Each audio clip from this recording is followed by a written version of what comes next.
Aropa Port de Rouen est un grand port maritime. À ce titre, sa vocation première est l'accueil des navires. L'entretien et le bon fonctionnement des infrastructures portuaires, dont notamment le chenal de la Seine, relèvent de sa responsabilité. Chaque année, c'est environ 3000 navires de commerce qui transitent par le chenal.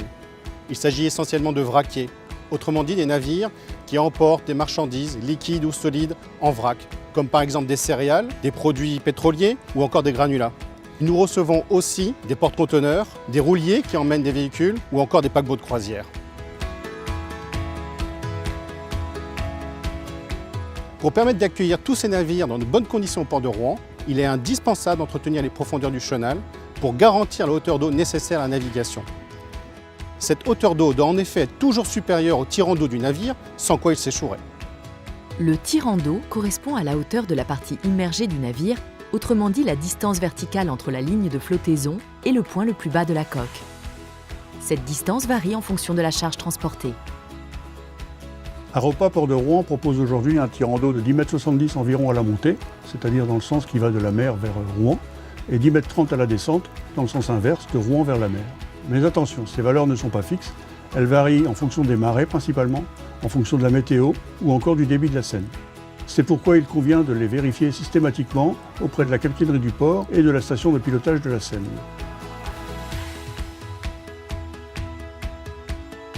Précisons que des travaux spécifiques sont en cours depuis 2012. Ils doivent permettre de proposer 1 mètre de tirant d'eau supplémentaire dès 2019 pour répondre à la modernisation et à la massification des navires.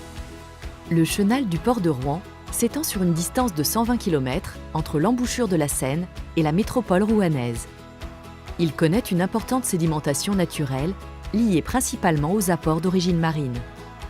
En effet, sous l'action des courants et de la houle, des sables et des matières en suspension pénètrent dans l'estuaire de Seine et le chenal de navigation.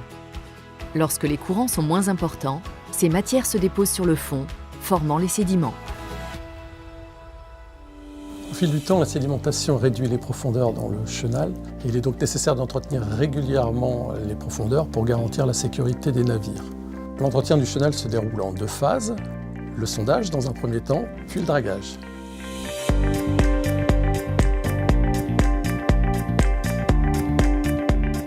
Le sondage est réalisé par la vedette bathymétrique. Les données obtenues permettent aux hydrographes de réaliser une cartographie en 3 dimensions des fonds marins. La profondeur est mesurée par le sondeur, la localisation est donnée par le GPS. L'ensemble des données acquises permet d'établir une carte des fonds marins. Cette carte permet de comparer les profondeurs au gabarit théorique du chenal. On détermine ainsi les endroits où des remontées de fond peuvent présenter une gêne pour la navigation. À partir du sondage, on va définir un programme de dragage qui va nous permettre de rétablir les hauteurs d'eau qui sont nécessaires à l'accueil des navires qui sont les plus gros, qui ont les plus forts tirants d'eau. Pour faire simple, le dragage, c'est le fait de ramasser les sédiments dans les zones où ils représentent une gêne pour les transporter et les déposer en mer ou à terre en dehors des voies de navigation. Chaque année, les dragages d'entretien du chenal représentent en moyenne 4,8 millions de mètres cubes de sédiments. Ils sont pratiqués dans 2 zones, distinctes par la nature de l'eau. L'estuaire amont de la Seine et son eau douce s'étend de Rouen à Vieux-Port. Il représente 300 000 m3 annuels de sédiments dragués. L'estuaire aval de la Seine et son eau saline s'étend de Vieux-Port à l'embouchure et représente 4,5 millions de m3 annuels de sédiments dragués. Le dragage est effectué à partir de dragues aspiratrices en marche qui sont équipées d'élanes traînantes, des sortes de gros aspirateurs qui vont aspirer le sédiment au fond de la Seine et le déposer dans le puits du navire.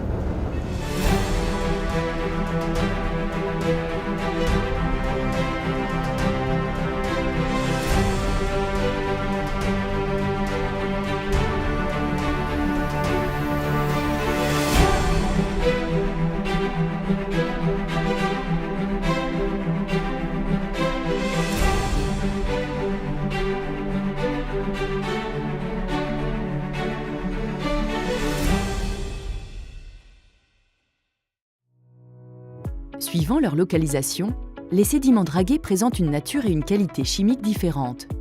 Certains d'entre eux peuvent être valorisés, d'autres non. La valorisation des sédiments est un enjeu majeur et un engagement fort de Aropa Port de Rouen. Les sédiments dragués dans l'estuaire amont sont constitués de sable et de limon. La quasi-totalité d'entre eux sont déposés à terre où ils sont valorisés. Les plus grenus Les plus gros, si vous préférez, sont utilisés par les entreprises de construction de bâtiments et de travaux publics pour fabriquer par exemple du béton.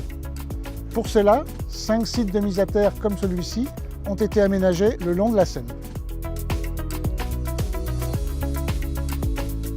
Les sédiments les plus fins, quant à eux, sont utilisés pour emblayer des trous de carrière qu'on appelle aussi des ballastières.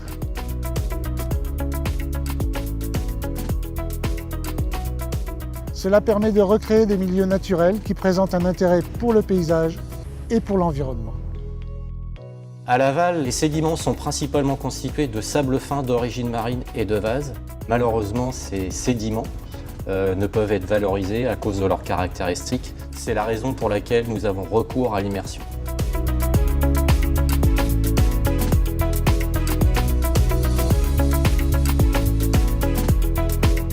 Lorsque la décision est prise d'immerger les sédiments, la drague se déplace vers la zone d'immersion pour y déverser le contenu de son puits.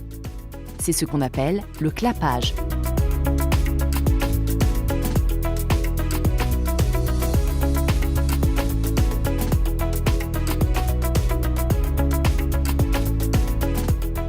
Entre 1977 et 2017, les sédiments immergés étaient déposés sur le site du Canic. Mais en 2017, celui-ci est parvenu à la limite de ses capacités. Il est désormais remplacé par le site de Machu, situé plus au large, en baie de Seine orientale.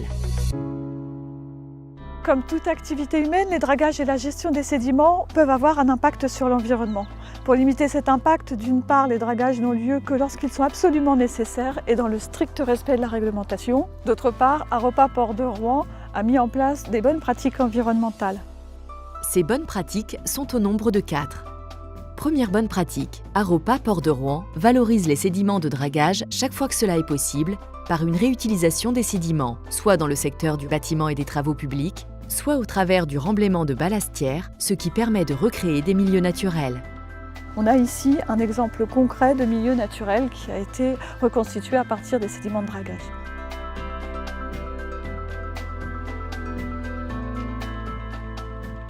Deuxième bonne pratique, des études en cours permettront bientôt de définir de nouveaux débouchés pour les sédiments de dragage. Troisième bonne pratique, les équipes du port collaborent avec des scientifiques pour réduire les effets de l'immersion sur l'environnement. Quatrième bonne pratique, Aropa Port de Rouen a mis en place un dispositif complet de contrôle de l'activité avec un suivi de la qualité chimique des sédiments, un suivi de la qualité de l'eau et enfin un suivi de la recolonisation des milieux par les espèces. Nous l'avons vu, les activités de dragage font intervenir de multiples enjeux, techniques, sécuritaires, économiques et environnementaux. Nous pouvons retenir que le dragage est indispensable pour l'accueil en toute sécurité des navires au port de Rouen et par conséquent pour maintenir et développer les activités économiques du port. Ces activités, rappelons-le, sont génératrices de 18 000 emplois, directs et indirects, et de 2 milliards d'euros annuels de valeur ajoutée pour le territoire. Il ne s'agit pas pour autant de faire n'importe quoi.